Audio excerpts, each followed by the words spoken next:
All right, it's noon and we have a full program today, so let's get started. My name is Lisa Francesca. I work in the Dean's office here. If you get a student newsletter, that's something I wrote, or your web stories, things like that, your social media, my team works on that. A few announcements before I introduce our speakers. First of all, if you're here for extra credit, you must take an extra credit slip from Miriam, who will be in the back of the auditorium as you exit the lecture. Wanted to let you know that attending this and any SVLS lecture makes you eligible to receive GO points because this can enhance your career path and the broadening of your education. That is whether you're here for extra credit or not. All engineering undergrads and grad students are eligible for this program, where you can earn points toward prizes such as business cards, gift cards, or a special graduation cord, software, things like that. So snap a selfie at the end. You saw me snapping a selfie up here.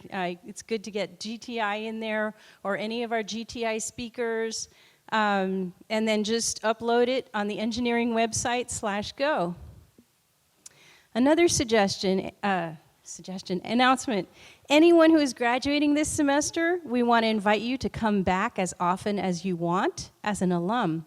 You can continue to attend SVLS whenever you have a free Thursday lunch, so you can continue to learn about the Valley, the school, and to network. And finally, we are sending out e-newsletters every Thursday to all students in the College of Engineering. So if you're not getting it in your preferred mailbox, check your spam or check your other mailboxes. These newsletters are great ways to know about opportunities and also to share your good news with everybody else. And now it is my pleasure to introduce Professor of Technology and Director of the GTI program, Dr. Pat Backer. Thank you for coming. I'm going to do a short introduction, and then I'm going to hand it over to the students who went on the GTI program this last year. So we're in the process of accepting applications for next year's GTI program, and I'll talk about that at the end. Right now, we're going to have presentations from the students who went to Taiwan in July 2019.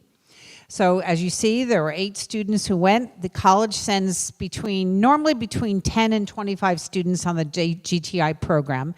There's no set minimum. There's a set maximum because of budget, but you can understand that. So I'm going to just kind of describe it. So they fly off to Taiwan, usually from SFO, and this is the first day there, which I'm thankful because I asked them to get a picture of everybody together. And they're going to describe their experiences in Taiwan. There were two types of programs this year in Taiwan.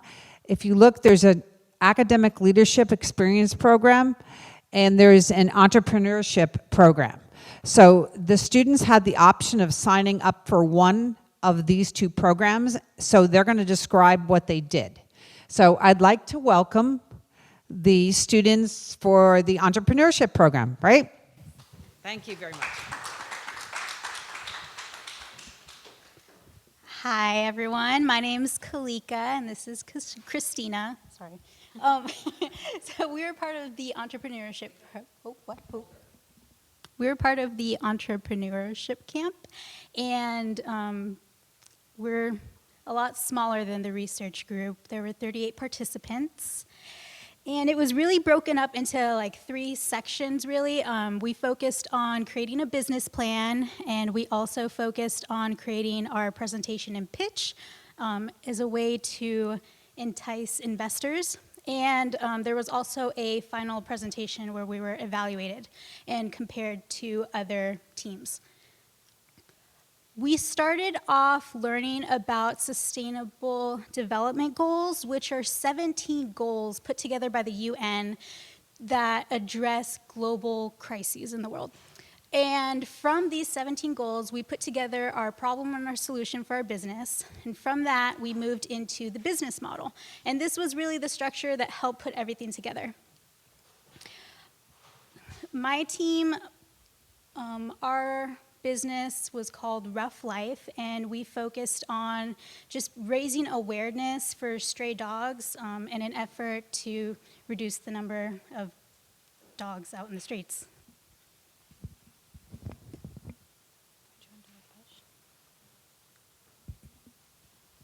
And my project was called Lechi, and our main inspiration for our project was finding a way to make clothes eco-friendly, because we realized that in the process of making clothing, there's a lot of carbon dioxide that is emitted. And so we found this certain process that uses milk waste to make fabric.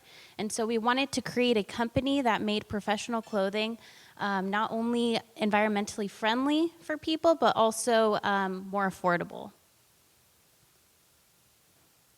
And during our Taiwan trip, we got to experience a lot of innovations in technology, some that we may have never seen before. So for example, that picture on the upper right over there is a bus that they're trying to innovate. And what it does is it'll pick up people, and it's a self-driving bus essentially. So you can go on an app, tell it where to go, and the bus will receive that feedback and then drive you to where you need to go around town. This picture in the middle right here, all these screens and this robotic system right here is a smart manufacturing line, which was pretty cool to see because instead of people building things, it's all robots. And then this picture over here, they had us do a simulation of driving the bus. In addition, there were a lot of student resources in Taiwan that helped the students at the university if they needed help with business ideas and to create startups and companies. So these two pictures right here show a in-school facility and an outside school facility of maker spaces. So similar to what we have here in the engineering building on the first floor, they also had that as well. And in addition, they had offices that students can go to whenever they want. And if they needed help, if they had an idea and they wanted to make it happen, they would help try and find the resources they can to make it happen. So we got to see a lot of agriculture in Taiwan. It was really cool because we got to pick our own grapes and our pears, and it just showed the beauty of Taiwan and how good the food is over there too. Do you have anything to add to that? This was also specific towards the business camp, really because the company that started this whole not only with the grapes, but also the Japanese pears. They had a small startup company and were able to help, I think it was like a school, right? With a school of elementary students with everything that they accomplished through their agriculture companies. And so we're going to hand it off over to the research group.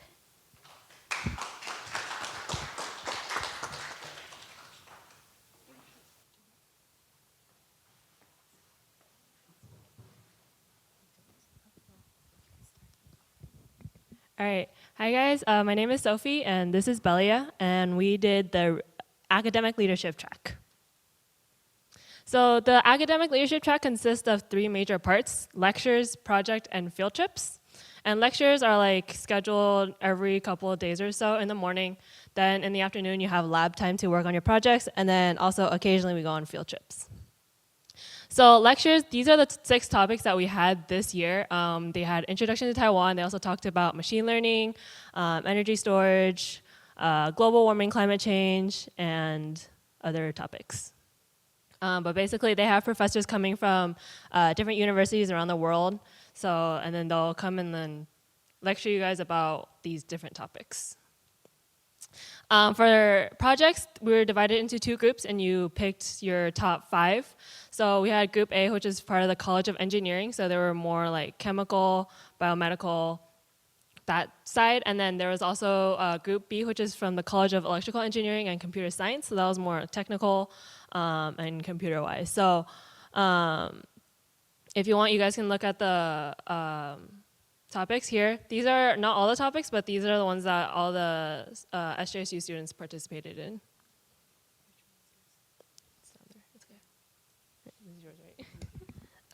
And this is the research project that I was a part of. I was part of the Industrial and Systems Engineering group, and as part of that, we actually worked on a project directly related to one of the classes that I'm taking right now. So if you're wondering, like, does this tie to like the coursework that I'm taking here? It could help you, or it could even expose you to it before.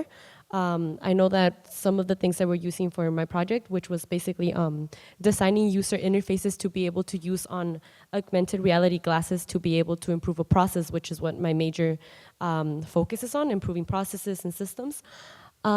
So we did this in Taiwan, and the data that we collected, oh wait, it's this one. So these are the user interfaces that we designed. There were 6 different ones, and given the short 3 weeks that we had, this is what they would look like. We didn't actually code them, but if we had time to like improve on this project, we would actually code all of these. But we were able to put them on the augmented reality glasses. And this is us testing our user interfaces. We ran tests, and when we collected the data, the processes and the methods that we use to analyze it are what we're actually learning in class right now, currently. So I did get exposure to it before, and now that I'm learning it in class, it's like I can tie it back to this. I actually have a test for this topic later, so wish me luck.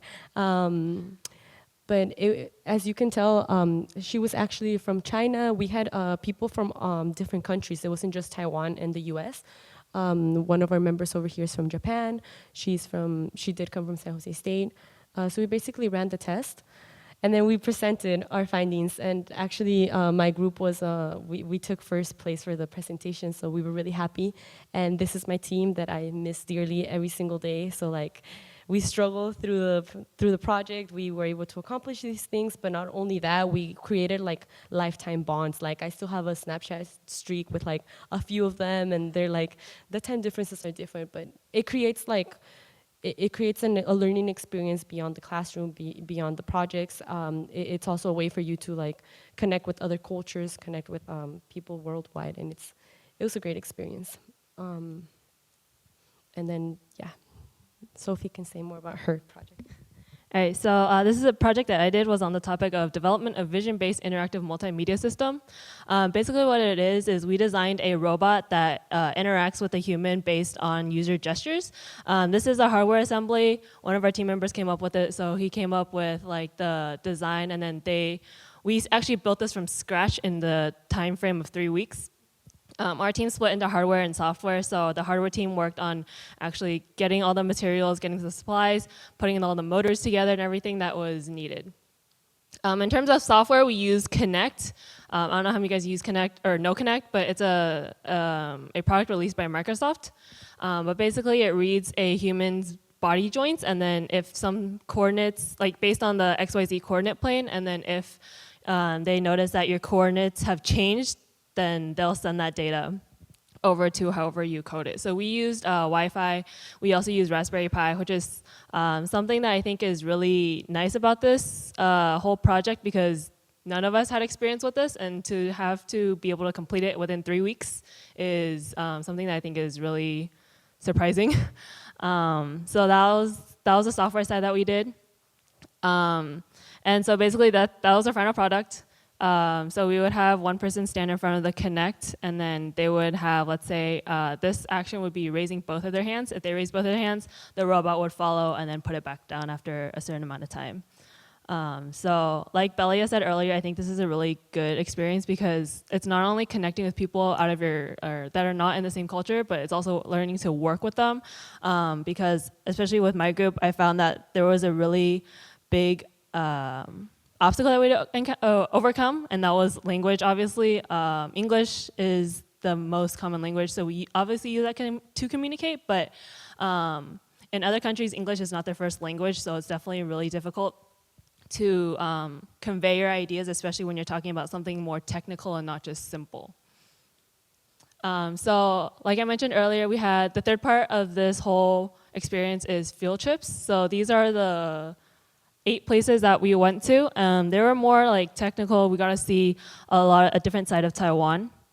So the first one is then I'm going to talk about is the Bali incineration plant and landfill. So we got to see how the new Taipei city deals with their trash, and it's really amazing because they operate it 24/7. So it's nonstop, and then they actually designed it so that it would be it would release energy that they can reuse.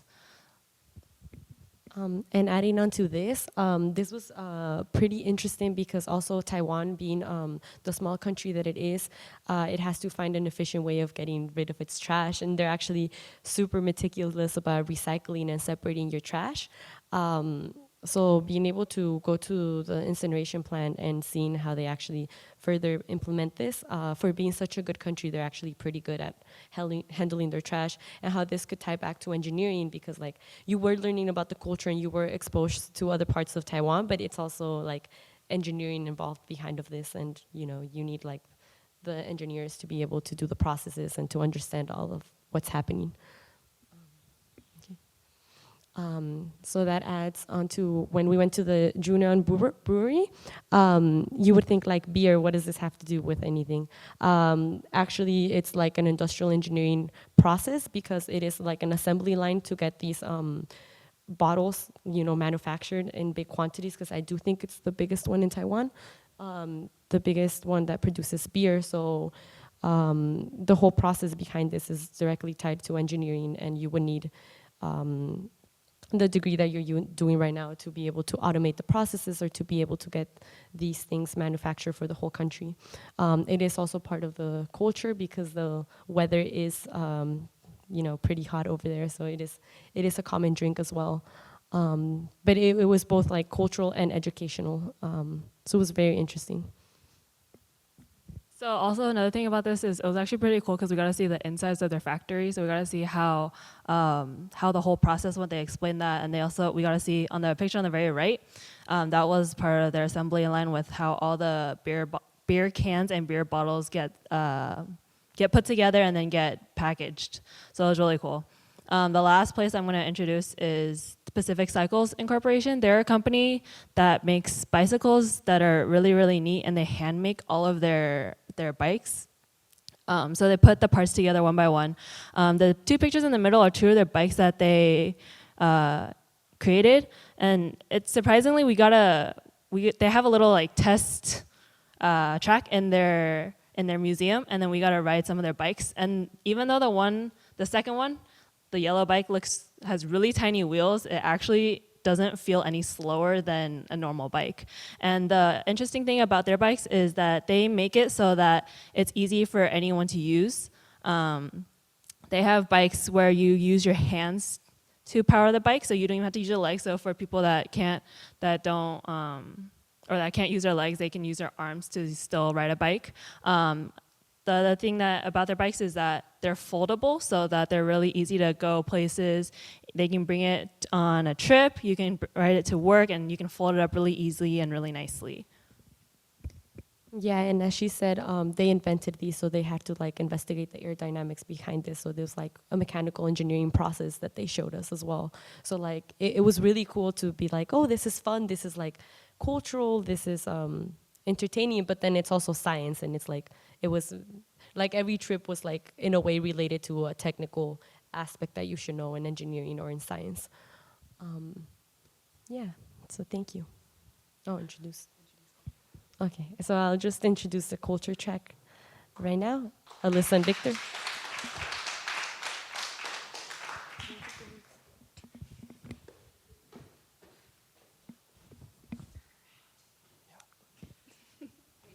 Yeah, I was just making sure it worked. Hello, everyone. I'm Victor. This is Alyssa. Hi, I'm Melissa. So in between each of the projects that we were working on, for both part of the sections of the project, we were sort of introduced into these places that Taiwan's known for. It's Taiwan's a very smiling, but it's very beautiful. It's very tropical. So here are some of the cultural trips that we kind of explored. The first one being the life of cities in Taiwan. Because it's so small, the infrastructure is really tight. So streets like this are kind of impacted, and you kind of see, just have a pointer? You can kind of see at the bottom how there's a bunch of mopeds. The streets are packed with those, and since you get a different sense of culture versus here in the United States. As you can tell, there aren't any sidewalks. Another big aspect that Taiwan is known for are the night markets. It's much different as here again, so it's a nice way to get exposed to what's out there in the world. So that's one of the biggest things that I really appreciated. What else do we have? You want to talk about the food?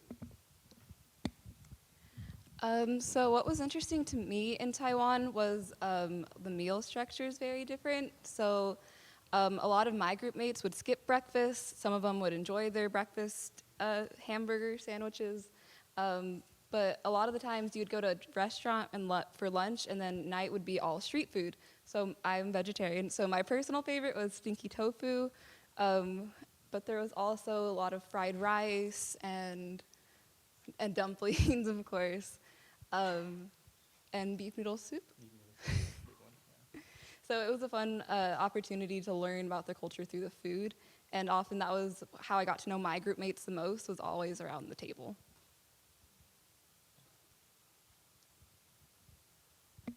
Okay, and so one of the locations that we visited was, does anyone know how to pronounce this? Waiao Beach, try my best. It was just basically a way to kind of, for everyone that's in the program, including, or I don't know if it was mentioned before, but other countries, students from other countries participated, such as Japan, students from Indonesia, China, and Malaysia also joined. So this was sort of a way to kind of get to know each other a little bit more. We see Taiwanese students off to the side, and just it's funny kind of knowing that this is the same ocean that we share, knowing here it's really cold, over there it's super hot. So this is kind of funny to think about that. What else do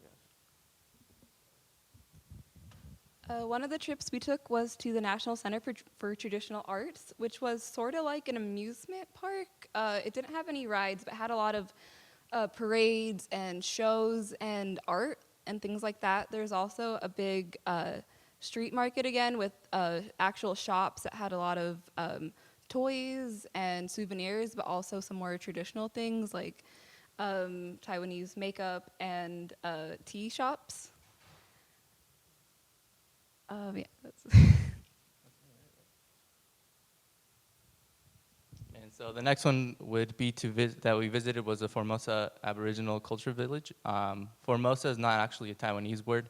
It's actually Portuguese. So way back when in early history of Taiwan, the Portuguese stopped by and called it a beautiful island, the Isa Formosa. So they kind of kept the name with that, about the Aboriginal Cultural Village. This is basically an exhibit that you walk through. You can see how the park is kind of laid out.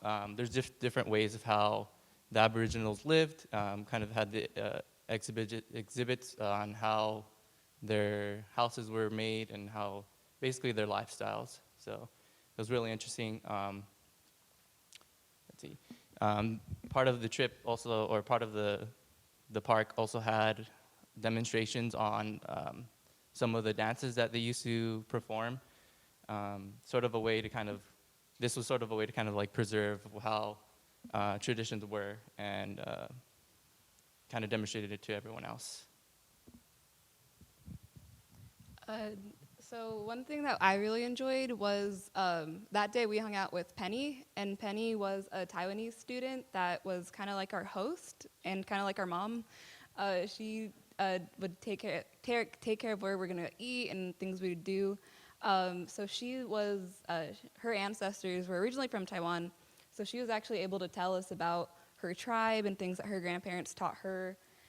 This dance was a celebration dance after the men would return from hunting, and the women would be waiting to celebrate them when they returned. So things like that were really interesting because personally I don't have any cultural roots that connect to that, so seeing someone's actual history displayed, even at amusement park, was really fun. Sorry. And then the amusement park is connected to Sun Moon Lake.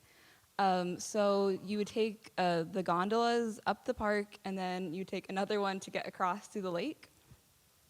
And essentially it's just a lake, but the part that we enjoyed was there is a little market culture at the side of the lake where they sell a lot of, like, again, touristy things. Sun Moon Lake, their main symbol is owl, so they had a lot of really cool, like, wooden carvings of owls and little accessories that also had owls on them. They also had the Aboriginal rice wine, where you can only get that in Sun Moon Lake because Taiwan has certain alcohol regulations, and that's the one alcohol that they don't regulate because it's traditional. Yeah, those are photos of us in the gondola. Some of them had glass bottoms, so as you're going over the forest and the lake, you could see underneath, which is really cool.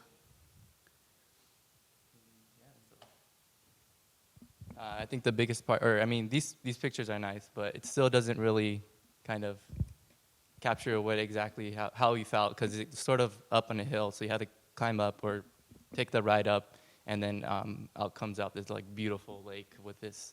Again, it's all surrounded by just green, and so it's a beautiful island.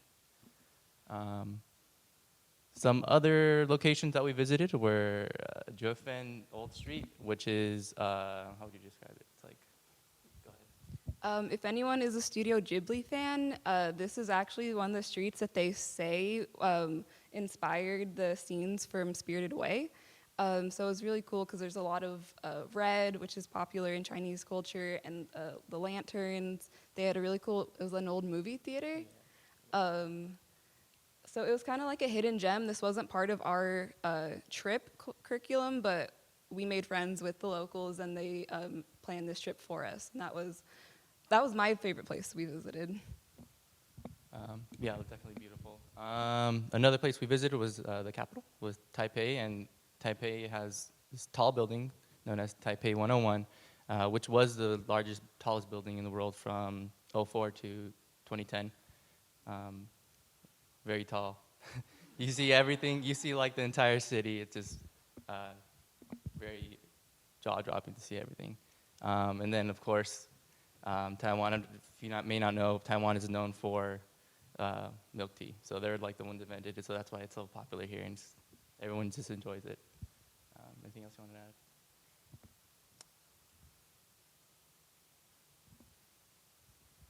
to add? So this was also during our trip to Taipei. This was a really cool kind of an arts village. It used to be just a normal village that people lived in, but it was abandoned, and now it's open for artists and vendors and anyone who wants to make use of the space to to give life back into that community. It was very tucked away, kind of away from the city, but there was a lot of cool shops, and we got to talk to some people and a lot of cool photo opportunities.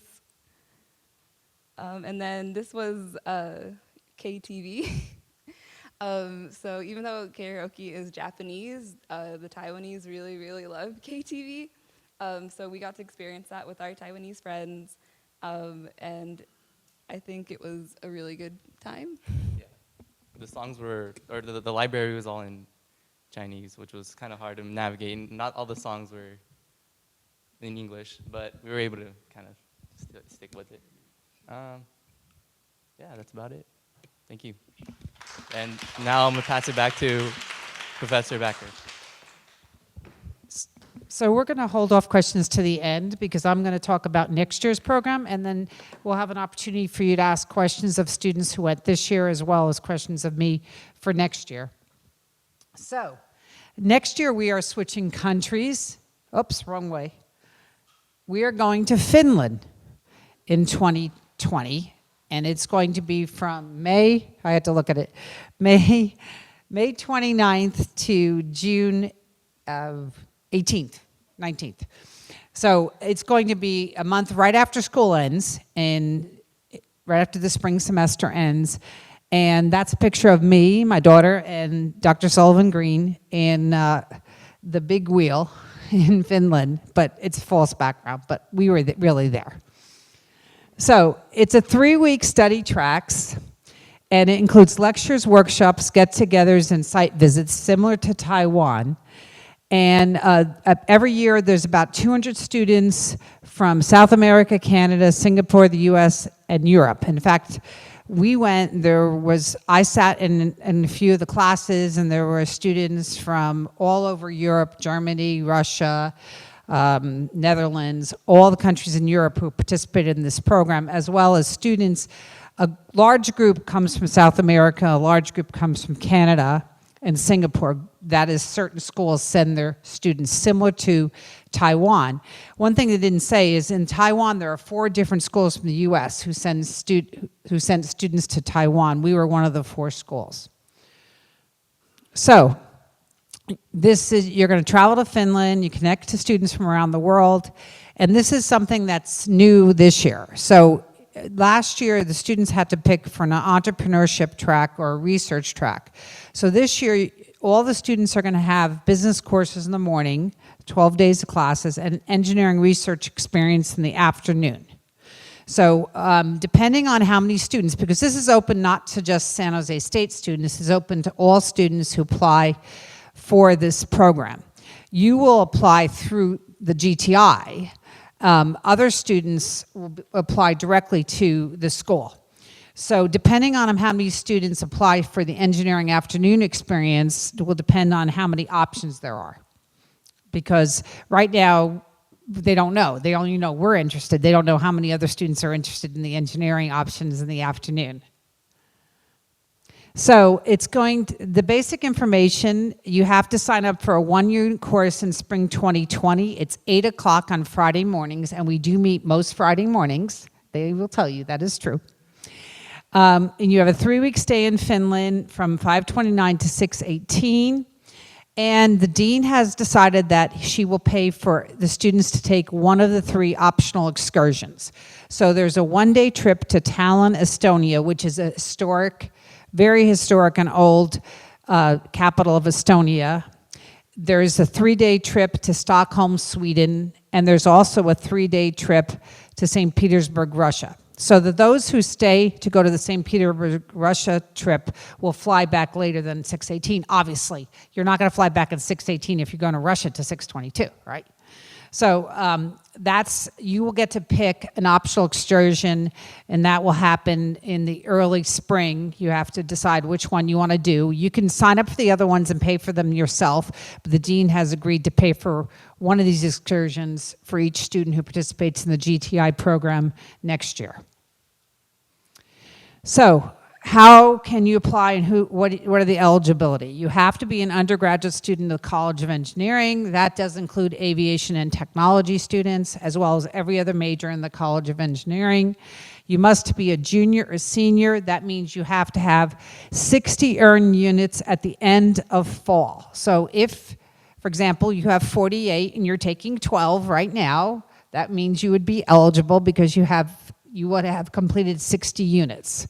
Your graduation date must not be earlier than December 2020. That's because, for example, you have to give a presentation next fall, like they just did. So you have to be a student in this fall. And then we ask these students to answer questions, because even though they didn't go to Finland, it's a very similar experience traveling and living in another country for 3 weeks. And you have to have a minimum 2.5 GPA, both at SJSU and overall. So you might ask, why such a low GPA? Because we're not interested in just straight A students. We're interested in students who will benefit from this trip and who will learn from this trip and will, expand their view of the world. So we don't want to necessarily limit it to people who have high GPAs. We want this opportunity to be open to more students. Incidentally, I do a grade check in January. So for students who are, have difficult fall semesters, you know, you have to maintain your GPA, whatever it is in the fall semester. So if your GPA is 2.8, you want to keep the GPA around the same amount in the fall semester. So this is the timeline. The application is open now. You should have received an email, but I do have flyers, which I'm going to ask one of these students to hand out if you're interested. If we run out of flyers, I do have a URL at the end. So the deadline is November 1st. We will notify the semifinalists on November 8th by email. I will notify the semifinalists and also those who were not chosen. The interviews are the week of November 18th. This year, the dean has decided that she wants to participate in the GTI interview process. So it's the dean, me, and Dr. Stacy Glexner.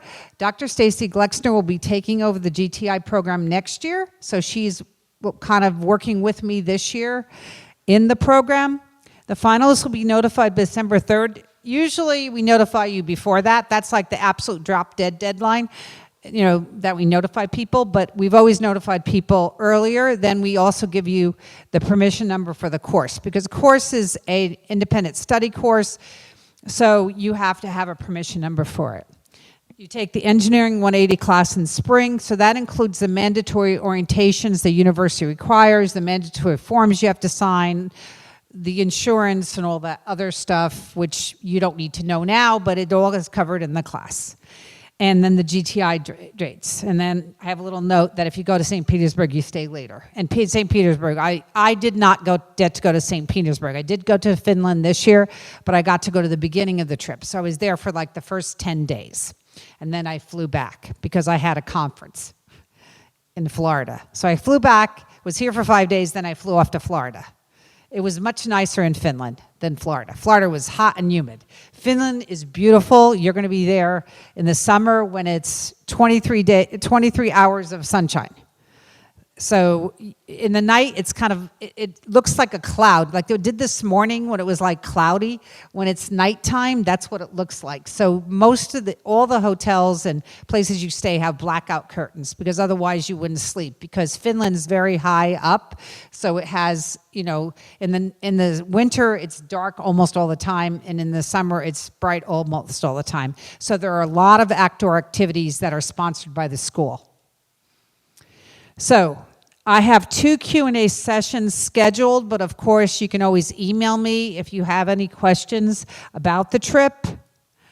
And that's my contact number. So I'm Pat Backer at sjsu.edu.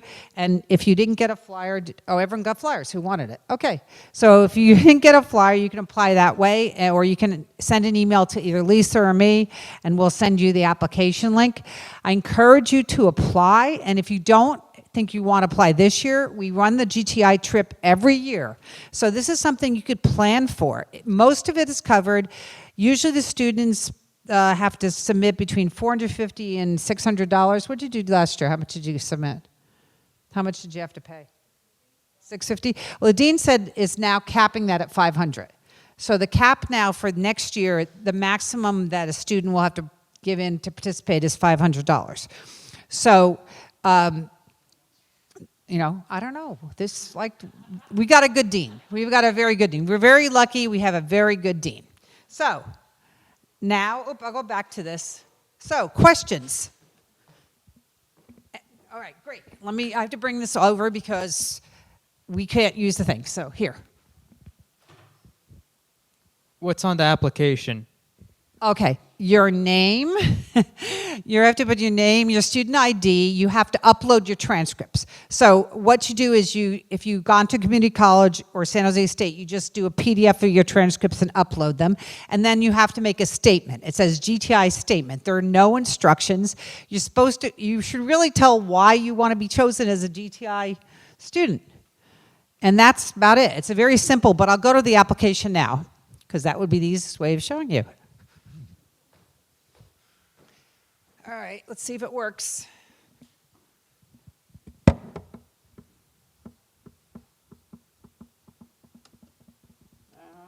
let's see. GTI, let's see if it works. You know, sometimes it doesn't like you to be on the internet unless you log in, okay? So let me see. Okay, it went to orbit, that's not good. I'm not going on any trip. All right. The easiest way to find it, if you don't know, is you just go to San Jose State, which I'm hoping it will. And if you go to search, and you go to GTI here, it will come up as the first link. It will come up as the first link. At least it did for me. There it is. Yeah, it came up. Okay, so that's the information about the whole program. There are many more details on this GTI. Oh, wow, they put the pictures in since the last I saw. What? Oh, you can't see it? I wonder why you can't see it. Hold on.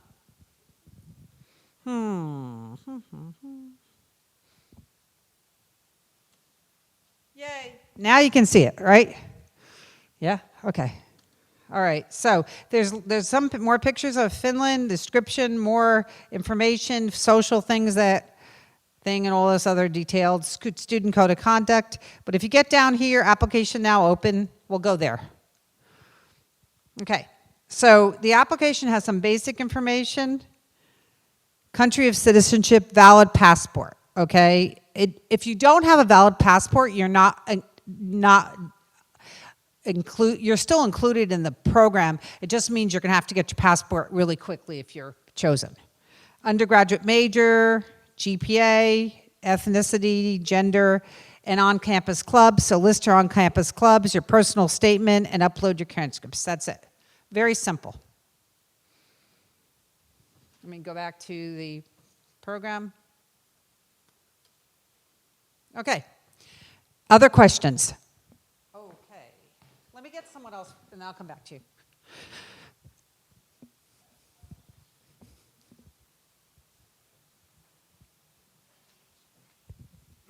So how much is going to cost me for the whole trip, included the ticket for the airlines, hotels? It will cost you $500 to the whole trip, plus the money you have to spend on your own. You need to bring spending money. So breakfast is included. Lunch on the campus is €3 a day.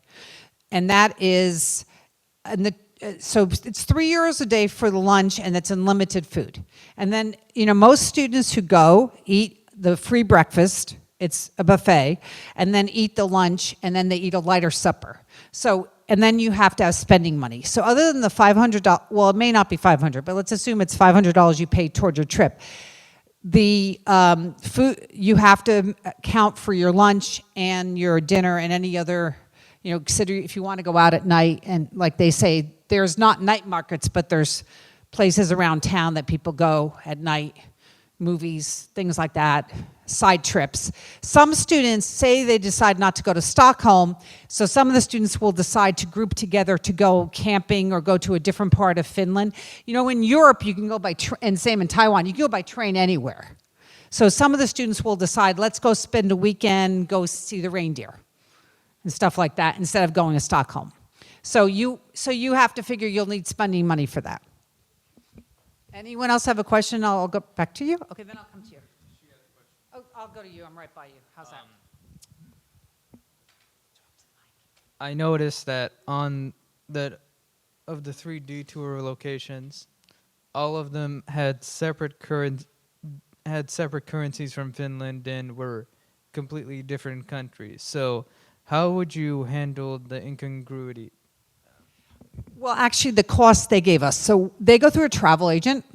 The 2 trips, the Stockholm trip and the St. Petersburg trip, cost the same amount of money. The Tallinn trip is cheaper, but it's up to your choice where you want to go. So there's no difference. The college gets billed. So what's going to happen through this is I've arranged it. So we say we have it's 15 students going, and we have 5, 5, 5. The travel agent will send us a bill, and we'll pay the travel agent for those trips. So it doesn't make a difference. It's going to be taken care of that way. You have a question? Someone had a question. Sorry.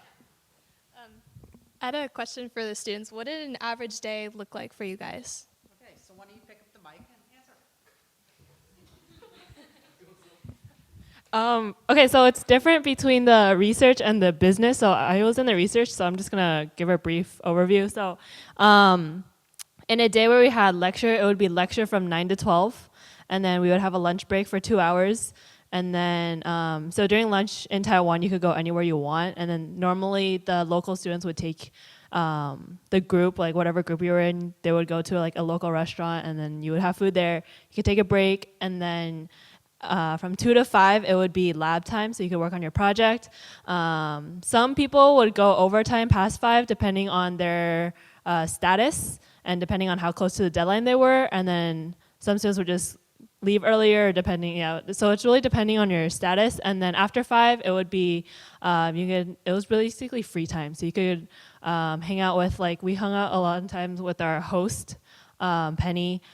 She would take us to night markets or go shopping, stuff like that. But you can also stay in your dorm, you can chill. It's really up to you.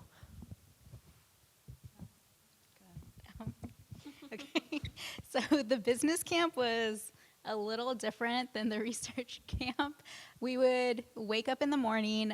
For the most part, we would kind of skip breakfast and go straight to the camp to meet with our groups.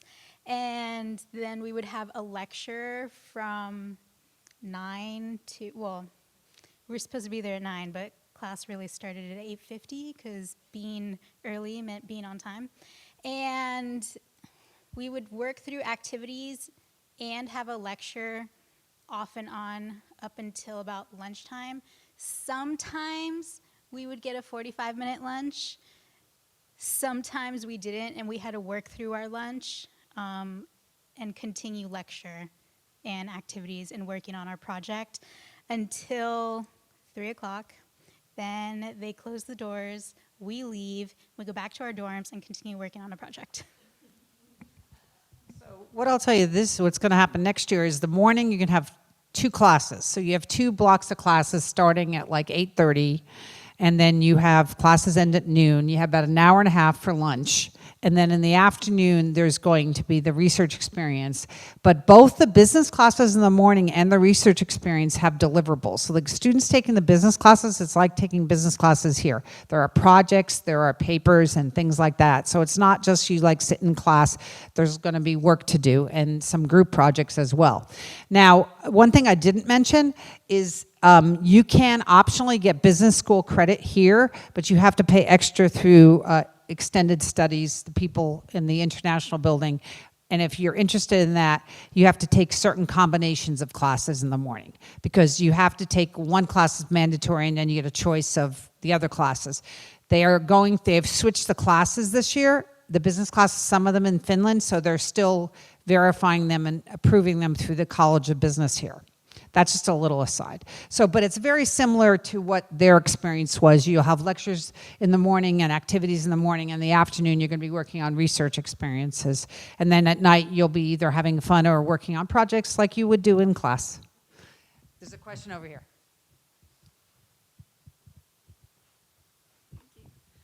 So what are you looking for in applicants, and what is the interview process like? I'm going to ask them to ask them. Okay. Who wants to ask what I'm looking for in an applicant?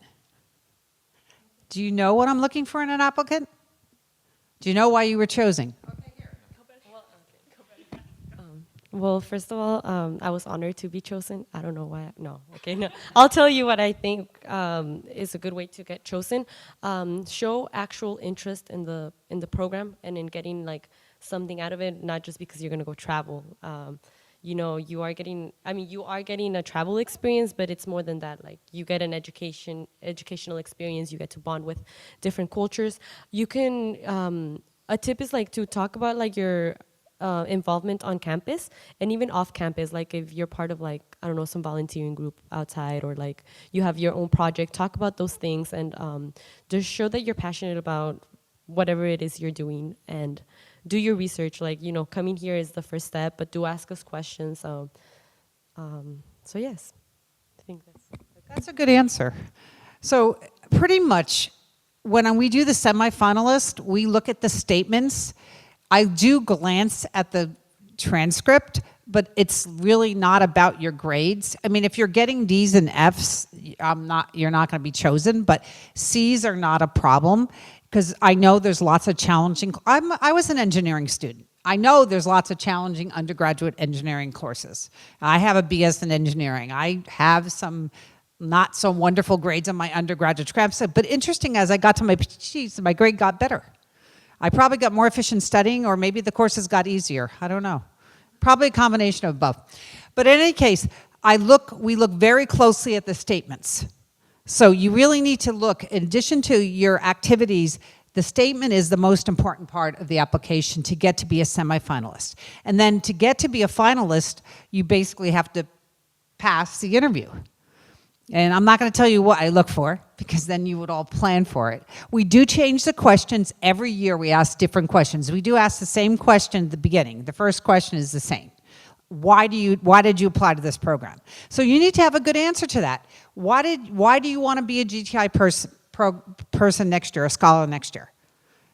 There's got to be a reason you want to do it.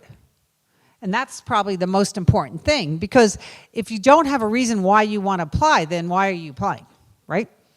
And we have time for one more question, I think. Oh boy, is there anyone else? Because this is your third question. Okay, I guess no one else has questions. How long does the purpose statement have to be? There's no length. You can be a line, it could be a paragraph, it could be 2 paragraphs. I mean, you don't want to write 3 pages. That would be kind of annoying. But, you want to write a reasonable answer. Like, why do you want to be in the GTI program? Question, on average or historically, how many applications have you received for this program? It varies per year. So, like, last year, we didn't get a lot of applications. I think we got 25. So we picked 8 students out of 25. The year before, we had 45. The year before that, we had 35. I mean, it really varies per year. We have 12 applications so far.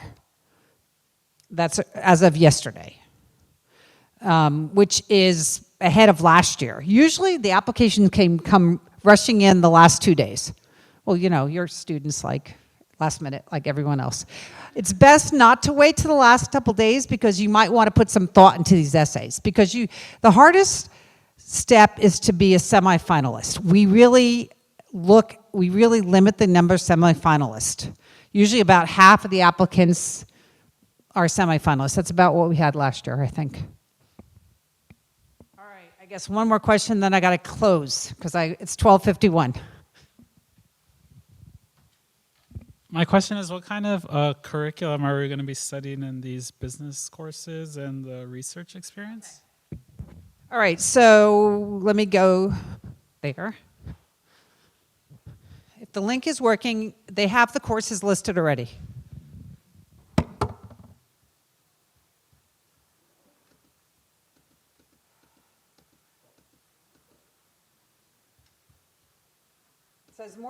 There's more information on their website. I do have the link on here, and here it's going. It is in Finland, so it takes a while to get this on. Actually, I became really close friends with a student from Canada here on this trip. Just incidentally. That's a little incidentally. And we said, if you ever visit, San Francisco, you can come stay with us. She was there. So there's the business classes they're offering this year. There's certain ones you're not allowed, like game art and design. There's certain ones we're excluding from, like sport tourism management. There's certain ones that we're not letting you choose. And also, some of these are offered in the afternoon. You can only sign up for business classes that are offered in the morning. They haven't made the schedule yet of which ones are morning classes and afternoon classes. But these are the whole list of classes. And if you know, this is Advanced Engineering Technologies and Robotics is the afternoon class that you would sign up for. So this is the current thing. And you can click on all of these, and it gives you, if you go to the website, it gives you a description of each of these classes. Similar to our catalog description, they have the same thing as a catalog description. Thank you very much for coming. And if you need more information or you'd like to pick up a brochure, please come here, and you're more than welcome to come to an information center or email me. And these students would be happy to answer any questions when we're done. And thank you very much for coming.